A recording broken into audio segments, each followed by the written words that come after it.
The spring of 1979 proved to be the most active period of documented UFO sightings in the history of the Bridgewater Triangle region. A number of news outlets and law enforcement agencies were flooded with reports of large, low-flying UFOs. During that time, former WHDH reporters Jerry Lopes and Steve Sprazia claimed to have witnessed what is arguably the most famous UFO sighting to occur within the Bridgewater Triangle. Jerry Lopes and I worked at WHDH Radio, and we were heading down to the Raynham dog track, and when we got off 24 onto 106, I noticed this really bright light over the tree line, and the light was coming closer and closer and getting bigger and bigger. And I remember saying to Jerry, "What is that over there?" So we pulled his vehicle over, and all of a sudden the stars blotted out in the shape of an arrow as this thing passed overhead.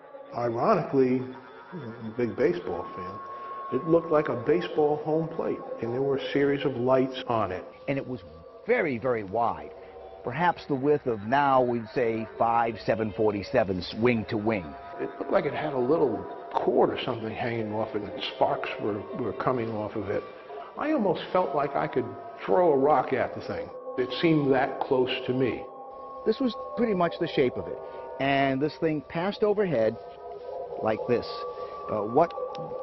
For me, what first attracted me was this light that kind of came into our field of vision, just like that. And as this thing passed overhead, it just kept coming and coming and coming. And the light kept getting bigger and bigger. I'm an Air Force veteran. I've been in the Air Force for 4.5 years. I've been around a number of different planes, and I said to Steve, that's not one of ours. And it just hovered there for a minute. It looked like it was over a little bit of a field, and the next thing you know, it just kind of took off. We continued on to the dog track, and most of the conversation that evening was, what did we see? Up to that point, I had been 100% skeptic. I thought anybody who ever saw these things, they were either crazy or publicity hounds, or there was just something wrong with them in their head altogether.